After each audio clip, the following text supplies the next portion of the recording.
Chile's National Statistics Institute reported that the unemployment rate registered its 10th annual increase, reaching 9% during the June-August 2023 quarter. A state of emergency was declared in northeastern U.S. due to heavy flash rains, which have caused flash flooding in large areas of New York, Long Island, and Hudson-Villa on Friday. The president of Russia, Vladimir Putin, assured during a Russia-Latin American International Parliamentary Conference that Latin America will play a leading role in world politics.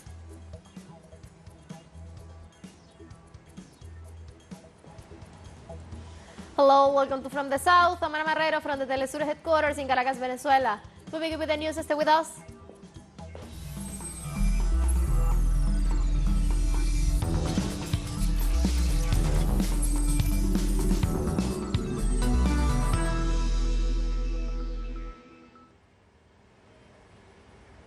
Chile's National Statistics Institute reported that the unemployment rate registered its 10th annual increase, reaching 9% during the June-August 2023 quarter. According to the information provided by the National Employment Survey, the figure represents an increase of 1.1 percentage points in 12 months. The entity indicated that this was due to the increase in the number of people reaching working age or finishing their studies looking for work for the first time. On the other hand, employment in the informal sector of the economy remains at 26.7% with no variation in the last year.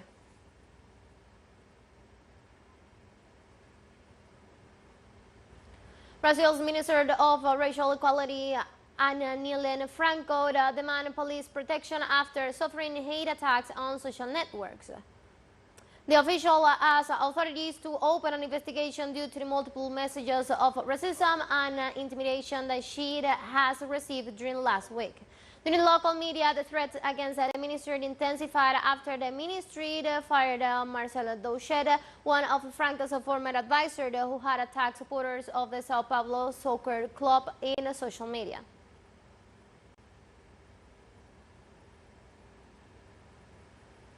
Official candidates for the presidency of Argentina will prepare for their first debate ahead of the presidential elections on October 2022. The Foreign Convention Center in the city of Santiago del Estero will be the scenario where the candidates to the presidency will have the opportunity to present their proposal in areas such as economy, education, human rights, and democratic coexistence.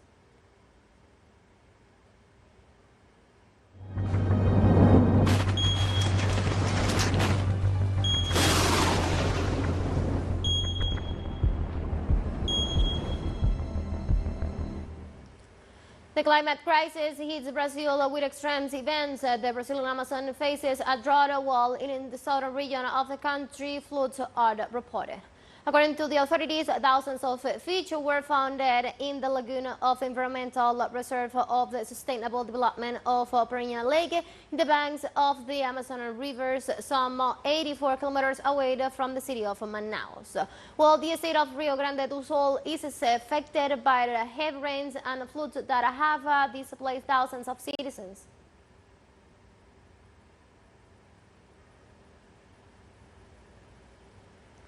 Governor Katie Hochul and the Mayor Eric Adams declared a state of emergency due to the heavy flash rains in the northeastern U.S. that have caused flash flooding in large areas of New York, Long Island, and the Hudson Village on Friday. Early Friday morning, many streets in southern New York and more than half of its subway network were impassable.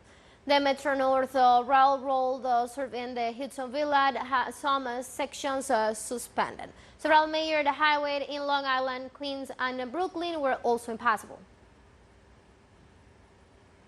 I'm issuing a state of an emergency for New York City based on the weather conditions. And I want to say to all New Yorkers, this is time for heightened alertness and extreme caution. If you are home, stay home. If you are at work or school, shelter in place for now. Some of our subways are flooded, and it's extremely difficult to move around the city. Many of our area airports are experiencing delays, and if you are out and encounter a flooded area, be it on a roadway or a subway station, do not enter. Take necessary precaution. Auto workers in the United States expand its two-week strike against Detroit auto market on Friday. The representative of the workers' union said that at least 7,000 workers from plants such as Ford in Chicago and General Motors in Michigan joined the 18,600 who were already on strike. However, the president of the United States Auto Worker, Sean Fain, informed that Jeep market salience was appeared from the extension due to significant progress in the demands discussed. Take on this fight. This fight isn't just about us, it's history. This is for the entire middle class. Why today? Because Sean Fain said so today. But I guess we're not getting what we want. And so I guess he got us out here to prove that we mean business. We want a fair contract. Nobody want to strike. Nobody. We all supposed to be a family. And we were just trying to feed our family. And with the cost of living going on and everything, that's all we ask, is to help us feed our family and to go with the economic. Let's take a very short break, but remember, you can now join us on our TikTok account as TeleSUR English, where you'll be able to see news in different formats, news updates, and more. Stay tuned for more news.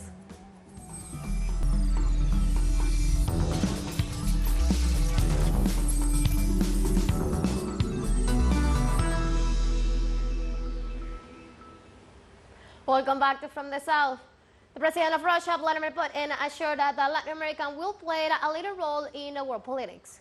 During his participation in the Russia-Latin American International Parliamentary Conference, the Russian head of state emphasized that Latin American countries are showing a pattern of success in the progressive formation of a multipolar system.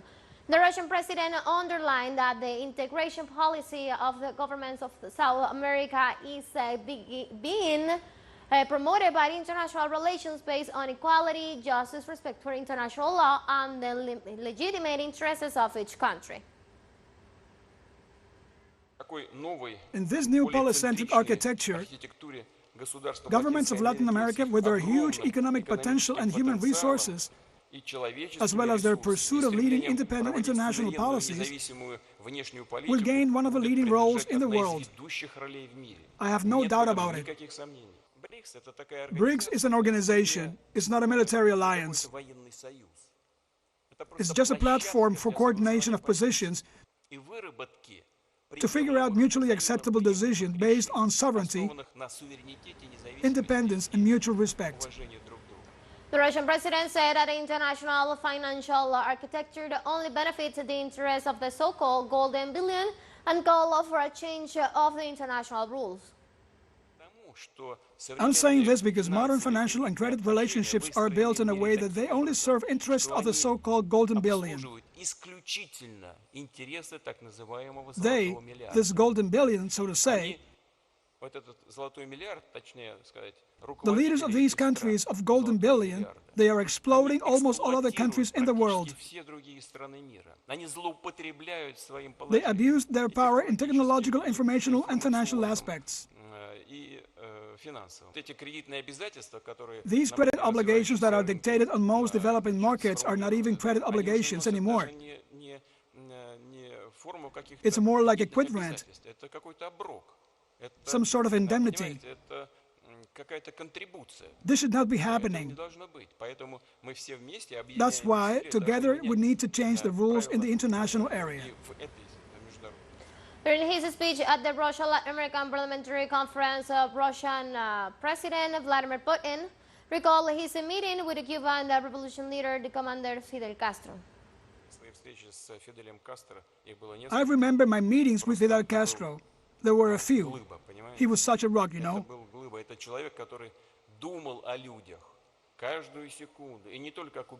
He was the kind of person who spent every second thinking about other people, not only Cubans. He thought about all of Latin America and the whole humanity.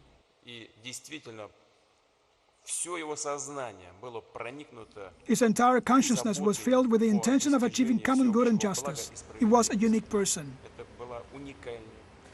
Serbian President Aleksandar Vučić said on Friday that he had spoken on the phone with U.S. Secretary of State Antony Blinken about the situation in Kosovo and that they agreed that de-escalation is needed. I had a long phone conversation, not an easy one, with U.S. State Secretary Antony Blinken regarding the situation in Kosovo. There are a few things we agreed on and a few things we did not agree on. The things we agreed on is that a de-escalation is needed. We agreed that there is a significant need for a greater role of KFOR, and Serbia wants that greater and more significant role of KFOR in Kosovo and Metohija. We will surely always support it. We would wish that role was exclusive, especially in the north of Kosovo and Metohija. I don't want to hide anything. I don't care what anyone in the world thinks, because we have evidence that at least one person, possibly two, were liquidated cold-bloodedly. They were not liquidated during the fight. They were injured, they were alive, and they surrendered, and then they were cold-bloodedly liquidated from a short distance. Our country had the evidence and will prosecute the cold-blooded killers, and we have evidence, statements, and photographs that prove that. Let's take our last break, but before we invite you to visit our YouTube channel at TeleSUR English, where you'll be able to watch your interviews, top stories, special broadcasts, and more. Hit the subscribe button and active the notification bell to stay up to date on the world's most recent events. One financial break, don't go away.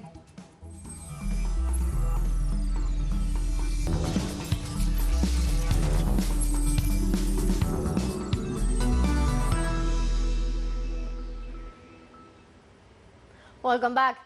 Voters in Eswatini began casting their ballots on Friday for legislative elections that are taking place in Africa's last absolute monarchy.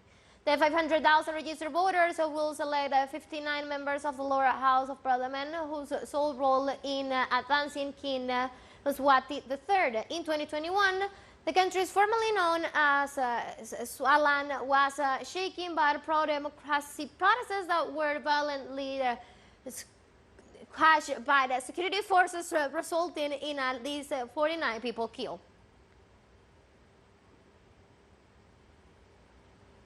Ivory Coast has launched procedures for the introduction of the visa with Tunisia, the partner country for thousands of sub-Saharan migrants wishing to reach Europe. Ivorian government spokesman said at the end of a council of ministers that his country had contacted the Tunisian authorities to establish visas between both nations and that the diplomatic procedures were already underway. The government officials said many migrants pass through Tunisia on their way to Europe, and since many Ivorians are claimed to among them, the new visa is intended to solve the problem.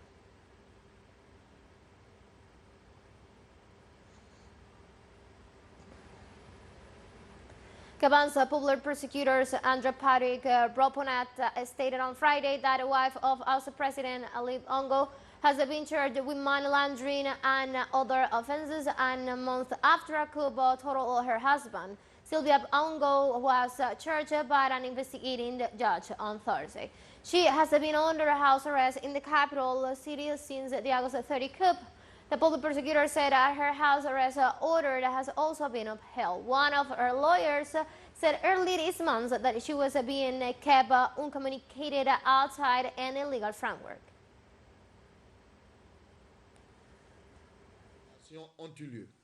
A dozen compatriots were arrested and charged with criminal and misdemeanor offenses, and some were remanded in custody. It was in this context that Madame Sylvia Bongo Ndimba Valentin appeared before the examining magistrate on Thursday, September the 28th, 2023, where she was charged with money laundering, handling stolen goods, forgery and use of forgeries, all offenses punishable under Articles 116/117/312 and 380 of the French Criminal Code before being placed under house arrest. On Friday, United Nations spokesperson Stefan Dujarric provided an update of the humanitarian situation in Libya, Sudan, and Niger. We're told that more than 125,000 people have been reached in Libya with life-saving assistance, including food, water, and health items. More than a dozen UN agencies and humanitarian partners are on the ground, helping set up field hospitals and water tanks and providing protection services to people impacted by the floods around Derna. The people are telling us that they need affordable food and housing assistance, as well as access to health care, banking services, psychosocial support, and safe drinking water. Regarding a year that the United Nations spokesperson said that at least 13,000 people have been affected by the heavy rains last week, thus leading the south of the country, adding that the de facto authorities continue to support the response line with other aid agencies. In Niger, as heavy rains continue there, our humanitarian colleagues are concerned about flooding, particularly impacting in the southern part of the country. Last week alone, 13,000 people were affected, and since July, according to the Ministry of Humanitarian Affairs, some 160,000 people have been impacted by floods, with more than 14,000 houses have been collapsed and over 50 deaths. The de facto authorities in Niger and aid agencies continue to support the response. Sudan faces a cholera outbreak in the eastern state of Godaref. According to the spokesperson for the United Nations General Secretary Stefan Dujarric, an investigation is underway to determine whether the disease has also spread to Khartoum and South Kordofan. Dujarric also informed that the World Health Organization is providing critical supplies to 6 states in the African country to combat the outbreak, including antibiotics, IVs, and radiation solutions. Turning to Sudan, the Office for the Coordination of Humanitarian Affairs is expressing alarm over the spread of cholera in the country. An outbreak has already been declared in the eastern state of Gedaref, and investigations are now underway to determine whether cholera has also spread to Khartoum and South Kordofan. WHO says there have been increasing number of reports of acute watery diarrhea in both states. In Gedaref, more than 260 suspected cholera cases have been reported. 16 people have died reportedly.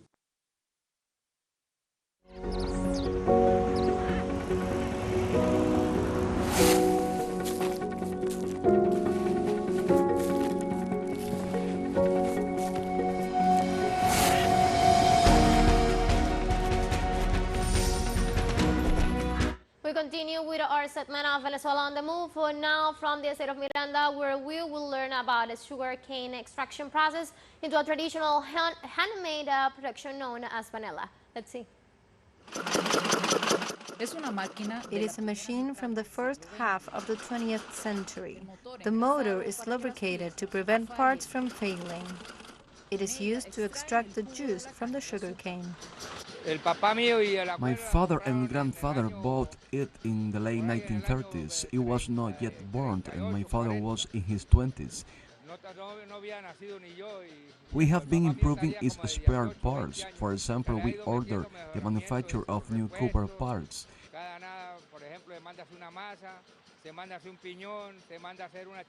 We do not let it decay. We have to keep it up to date. Around the place, the bark is gathered and thrown inside a big oven.